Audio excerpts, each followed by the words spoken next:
Hi, my name is Adriel William, and today's video is not regarding dentistry or interviews or dentist schools. This is a video actually wanted to make something regarding life. I personally felt over time I just talk about dentistry or interviews for a reason because I don't want more attention than I can manage. But personally, I feel I've reached a point in my life where I can talk a little bit more about things. And I wanted to make a video about how life is a suffering, and by the end of the day, life acts like a bitch. It treats you bad, it gives you rejections, and there are certain things you can do to actually decrease that suffering. And I personally feel there was a very wonderful quote that I read a couple of months ago in the past year, is that it was written by an Arabic philosopher who says that man is looking for solace and paradise in a place where he was sent for punishment.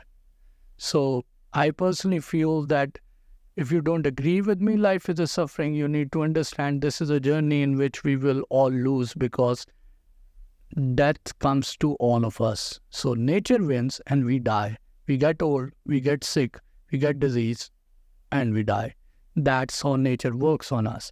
So this is a journey in which we never win, but there are some things that can allow us to enjoy this journey while we live on this world.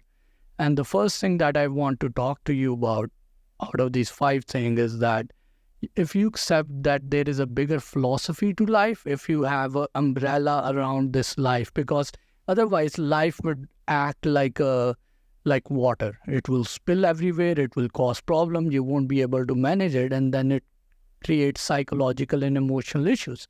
And one of the ways you can actually tune this down or control this, if you put a philosophy around your life, if it's like a container which is holding the water now. And one of the things I personally felt when we talk about philosophy is that that's when religion or your family philosophy or some kind of thought process comes in. For example, Buddhist religion or Abrahamic religions do believe that life is a suffering. No matter what you do, humans suffer because we are a fallen being. We make mistakes, we commit sins, and we do things which are stupid. Even though we know they are stupid, we still do it. That's how humans work. No matter how saintly or religious or pious somebody acts, how good looking or rich or smart they act, by the end of the day, everybody is a fallen person and is sinful. Just like how much Hitler was or Pharaoh was, we are all the same DNA and we commit sin. And once you realize that, it actually makes your life easier, because now you understand, if I'm sinful, if I make mistake, by the end of the day, there must be a higher being that I need to look upon for help. There is somebody who's running the show because I keep making mistake, and I need to look upon or look towards that person for help. And once you accept that philosophy, it makes your life a little bit easier, because now you have somebody to ask for help, but you have to believe in him. And I think that's my philosophy. At least I accept this philosophy, and it makes my life a little bit easier. But people have different philosophies. Whatever works for you. You need to have some bigger philosophy in life, and the earlier you accept it, the easier it will make your life. The second thing I feel that really makes your life suffering a little bit better is that once you realize that everything is futile, everything is temporary, everything's going to wither off, then you learn to choose your battles wisely. Because as humans, you can't fight every battle. You can't keep getting distracted with everything. And Winston Churchill said this, you will never reach your destination if you keep throwing stone at every barking dog. So if you are focused at one goal in your life, if you have one purpose, maybe you want to be rich, you want to be more educated, if you want to make a hospital for the underprivileged community, whatever it is, if you have one focus goal, you will learn to say no to other things. You will learn to ignore them. You will learn to keep yourself away from distractions. And the earlier you do it, the more successful you can get, and you can decrease your suffering. If you keep getting involved in every family fights and every issues that your friends have, if every person that write a comment on you on social media and you keep reacting to it, you're going to make your life more miserable. And the earlier you do it, the better it is. The third thing I would talk about that can make your life less miserable or that can help you during difficulties, disappointment, is understanding your own triggers. And before I talk about that, if you're finding this video useful, if you think it's adding any level of value to your life, please hit the like button, share it with a friend, write in the comment box, or subscribe to the channel. So coming back to the third point is that over time, you need to understand that understanding your own triggers in life really helps you a lot. For example, I'm going to give you an example of myself. I grew up as the youngest in a big family. So I was the youngest kid. I was told what to do by everybody in the house. And I grew up as a minority in Pakistan and grew up as a civilian in a country which was ran by the army all the time, by dictators. So by the end of the day, you're being told by somebody else what to do and how to live. And personally, that's something which triggered me a lot because I would only bow down to you if you have done truly inspiring or you have done something that is really good that I am willing to appreciate. If you have done something which is remarkable and I see that you're good at it, yes, I will bow down, I'll pay you respect.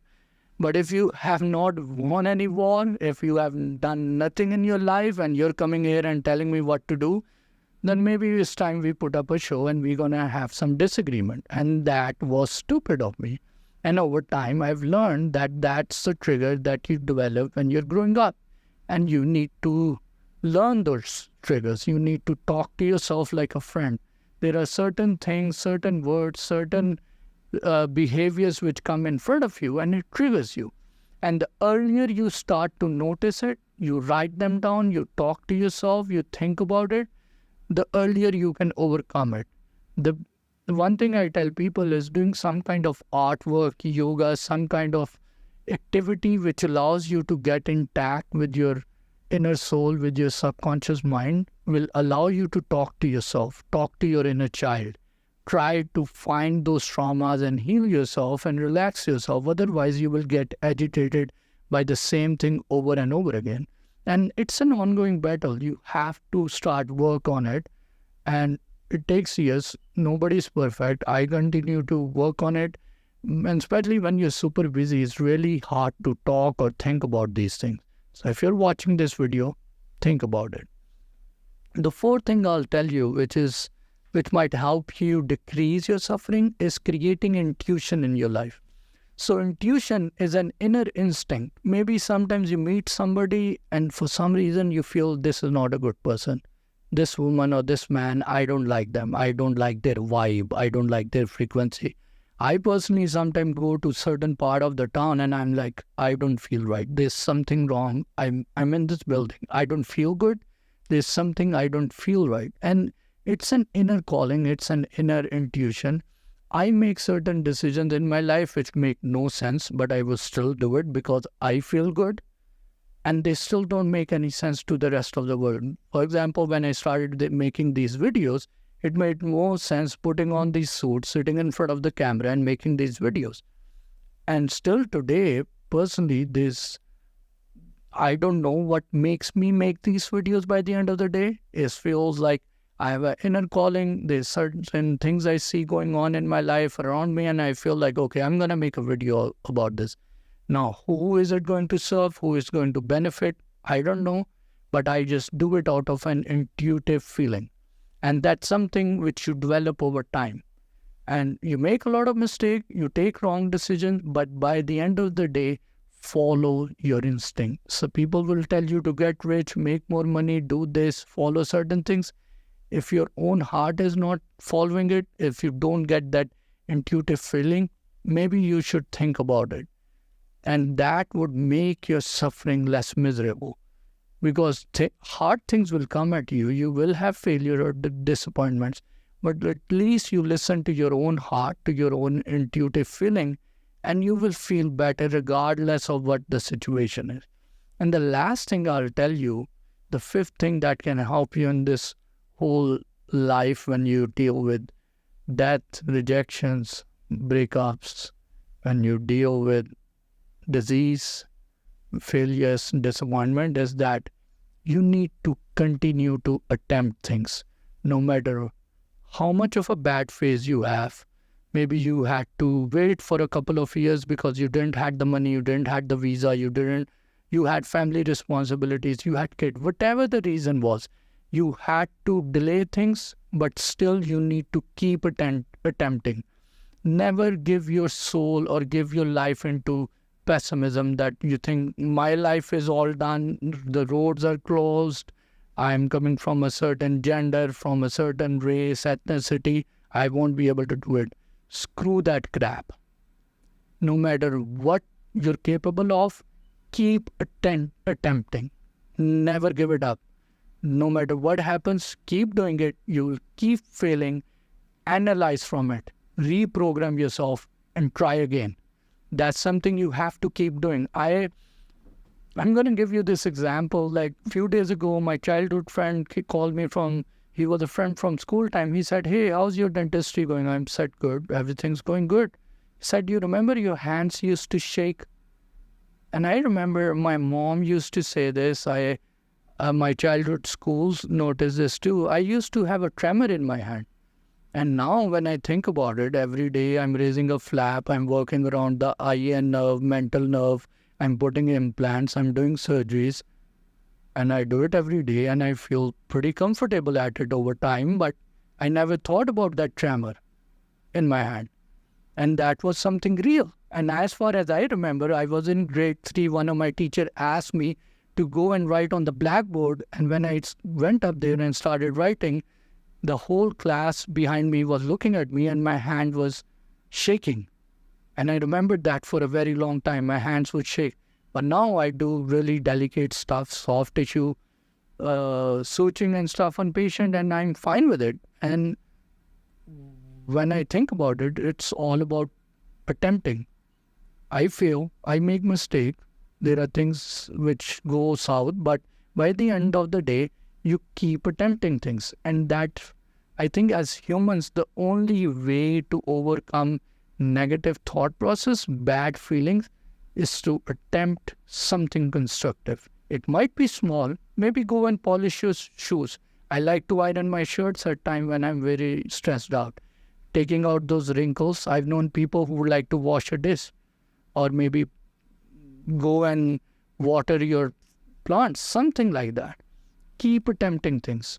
If you, for example, at the age of 33, I just started doing yoga, and I go in a class full of middle-aged women, and there are certain men like me with the really less flexibility, and we are making mistake. But by the end of the day, the fool is the precursor to hero.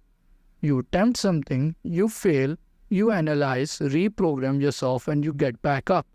And that's how you make your suffering useful. You suffer, but you learn out of it, and you make something good out of it. And I hope this video helped you. And if you like my content, do write in the comment box, and hopefully I'll see you in a more meaningful video. Thank you.